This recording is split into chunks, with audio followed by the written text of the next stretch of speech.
For USCFootball.com, I'm Keely Eure here with Dan Weber. Instant analysis of the first day of USC spring practices. It was funny getting out there again, seeing some faces, some new faces, some old new faces, and some faces that were gone. But it was interesting because there's some new wrinkles, and Helton made that an emphasis in his presser. He said he went back and saw the tape, what they needed to work on, and he really emphasized that this is going to be an educational spring and a hard spring camp for these guys. Yeah, I mean, they finished up with, with grass drills and sprints and up downs and, all kinds of, and we haven't seen that before, and they didn't take the water break. So we noticed that, and Clay said, I want it to be a hard practice. I thought it was, he made an interesting point. They've got 40 practices, 15 in the spring, 25 in the summer, 39 now, till that first game, September 1st, UNLV. And so he said, you got to make the most of them. I do have a little question, and you don't want to get argumentative. He talked about building from the bottom up, third team, second team, and then the first team guys. And I've heard this, that will be kind of the emphasis. And what I would like to see him do is tell those third team and second team guys to beat out those guys on the first team. I don't want those guys on the first team to think, I'm on the first team, my name's written into the, onto the board here. I'd like to see that kind of sense of competition and physicality.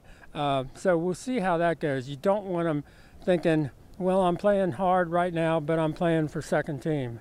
I want them playing for first team. We didn't really explore that part of it, but we will. Mm-hmm. It was interesting, though, because Helton said that he's going to be more hands-on during this spring. He said there's specific things that he wants to work on, ball security and penalties. He said when you looked at the film, USC was average or below average in their hands, meaning hands in their penalties, holding or getting fumbles. So we actually saw Helton today in the earlier periods helping players do stripping the ball activity, drills and stuff like that. So you definitely saw Helton more hands-on, and he tried to really bring what happened from last year into this year to learn from it. Yeah, I think it's a good way to say it. He's hands-on for a bad hands team. And he's right. I think that's a really good observation. This was a team that did not know how to play with their hands. Mm-hmm. And I did walk out with him there a little bit, and we have the benefit. He doesn't.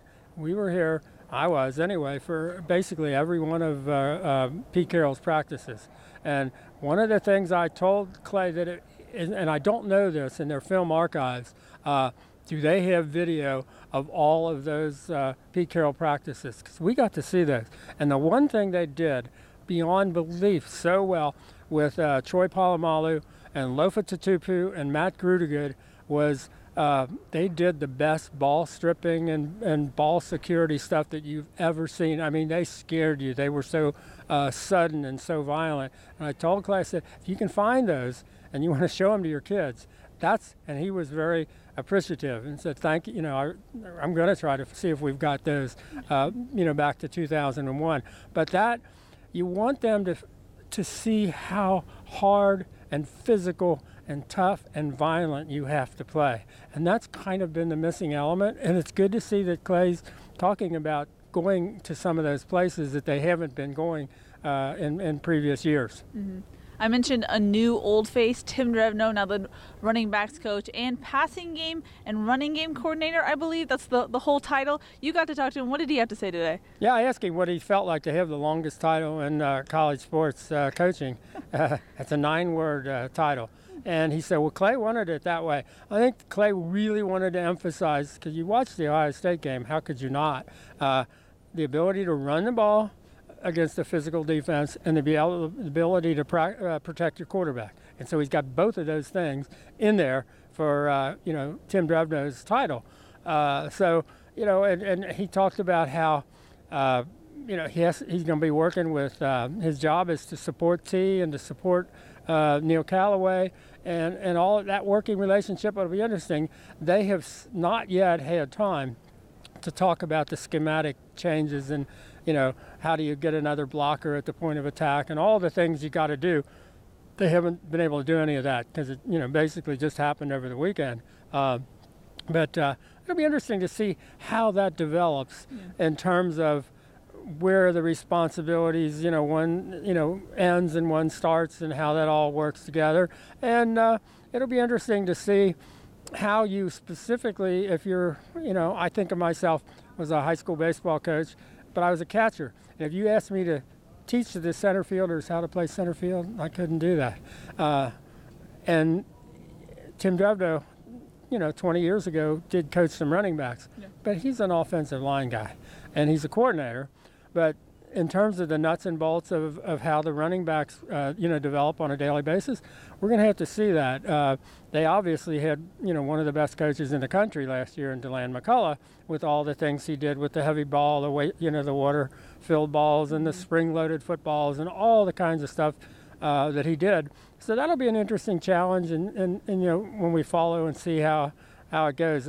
Right now, Tim doesn't have that many guys to coach. Vivai Malapai, we'll get into the injuries, but he was kind of, they're holding him out pretty much for this week and next week when they're off, and hoping, he can finish the next 4 weeks. But there aren't a lot of running backs, so you saw a lot of Velus Jones in there today. Yeah, behind Cedric Ware, who looked very good. Mm-hmm.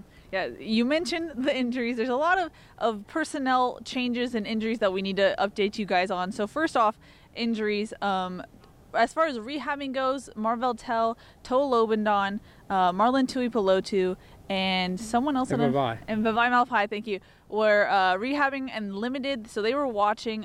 What's their status as far as those 4 guys? Well, I think they just had sore knees for Frank Martin and Toa, and the hope is, rest them this week. They'll be off for spring break, and then bring them back for the 4 weeks. And I think Marvell is a groin that they're just taking it easy on that. And I think the schedule is for all those guys is the hope is that they get to finish strong the final 4 weeks. So I think the rehabbers, they look like they're going to be back. Mm-hmm. As far as guys that are out for spring, Stephen Carr, as we reported earlier, is out for the spring because he had back surgery. Helton said the recovery time for that is around 3 months, but luckily Carr is already up and walking. Wale Batiku, he had surgery on his hip, I believe, and so he's out for the spring. And then we got news today that Daniel Imatorbhebhe is out for the spring. He still has that hip issue. We actually saw him walking back here a little bit ago. He still has a little bit of a limp, so that's something that's concerning if you're a Daniel Imatorbhebhe fan. Yeah, I mean, I think those, he's got those, muscles that are just so tight, and they tried all fall, all summer actually, to get that thing loosened up, and it just didn't ever loosen up. So, and I don't know if this is one of those things where they don't want to do surgery because you're just in that, that big muscle, and as powerful as that is. Can you get the surgery right on it and hoping you can loosen it up in other ways? I just think we'll see. I'm glad they're taking their time. I'm not rushing him back. I don't think you need to, for sure, at this point. You don't need to do that at all. So, and I think the same thing with Marlon Tuipulotu, that they really think the back surgery went real well, and he's fine. But you don't need to put him out there and take any chances, and he looked like he was running, really well today. But so you got 4 rehabbing and coming back, 4 they're going to hold out for the spring. Mm-hmm. Now transferring to the transfers, no pun intended there. Jalen Green and Roy Hemsley were granted permission from Helton to explore their grad transfer options. Hemsley announced last week that he will be going to ASU and will be immediately eligible there. We haven't heard anything about Jalen Green. And then Jamel Cook is going to focus on academics, Helton said, and explore his transfer options. We kind of guess that we probably won't see Jamel Cook back. Because I actually pushed him on that because I wanted to see, he's still in school, he's going to explore his options. If he doesn't, decide could he stay, and Clay said he's exploring his transfer options, period. Although I have a terrible sense of there's somebody that slipped through the cracks, Elijah Tucker. We think he's also a grad transfer. Prospect. He wasn't there, but he kind of slid through. So we don't have an answer for him. We think he's in the same category as Jalen Green and Roy Hemsley, but for some reason he didn't get mentioned today. Mm-hmm. Joseph Lewis is still off the roster and still suspended from all team activities. Helton referred anything else to the university PR. And then there is one other person I am forgetting right now that is making me angry because I should have gotten this. Who is it? While you're thinking about it, Joseph Lewis, I know, some of the people feel like they've got to know, well, is he off the team or isn't he off the team, or is he out, or is, and he's still allowed to be in school, and he's absolutely separated from all team activities. He's not on the roster. If you look in the media guide, it says he's a lost squad man. You know, they list all the guys that are lost. They're not coming back, and he's one of those. So, I mean, they're not going to come out and say it, but I think you get the drift of he's not coming back, and he's not a part of the football program right now in any way, shape, or form. I remembered it. It's Jack Jones. Jack Jones is suspended out for spring, and he's suspended for the first game. Helton said he decided to do that. It's due to academics. Well, I think he's got two issues. Oh, really? Academics for this spring suspension, and he's suspended for the first game for a violation of team rules. Okay. So he's got kind of a double whammy. But that's hard for him because the corner position battle was already going to be tough if he was in spring this spring, but he's not. It's gonna be a tough battle there. A lot of big guys, big athletic guys in that secondary. I mean, when you look at that, I mean, I don't know that I've seen a secondary with more big athletic people. I mean, whether they, and you know, I did ask Clay this question. He talks about the numbers and how, you know, important those numbers are and getting everybody, you know, ready to play and all that. And I said, well, in years past, you guys haven't played many numbers on defense. He said, no, I've talked to the coaches about that. So that conversation sounds like it's happened. We intend to not only just have them, but to play them, and to get them ready to play. So I think that's a real plus. Lastly, we should probably get into the storyline that everyone's paying attention to this offseason, the quarterback battle. We saw both Matt Fink and Jack Sears go both one-on-one. They both went on the first team and second team, so you saw that switch around. Helton said, don't pay any attention to how many reps they get. They're going to try and get equal, and that goes for all the positions. But he said no quarterback's going to be named in spring like we guessed, but this is going to be a real educational period for them, trying to get them up to speed. Yeah, although I think, after watching today, Matt Fink's in charge, and Matt Fink's the leader, and Matt Fink is a mature kid, and he talked about, he's embarrassed to tell you, when he walked on the first practice, he weighed 169 pounds, and he's 205. Wow. So he's got a whole different look about him. I think I was impressed. I like the way both of them handle themselves. They get the ball out really quick. I think that's going to be an emphasis. They're not thinking that they can go to the last second and make a play. And then when they take off with it, and that wasn't that often, they just both naturally get into the run just so athletically, so smoothly.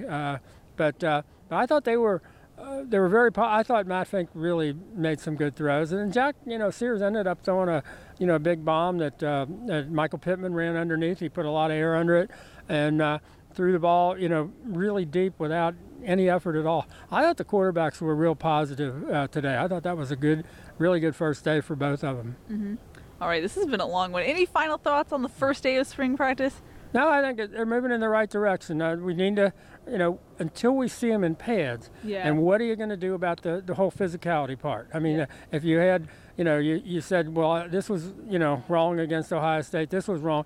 But the thing that was the most wrong was that they got manhandled. Yeah. And what are you going to do about that? How do you handle that?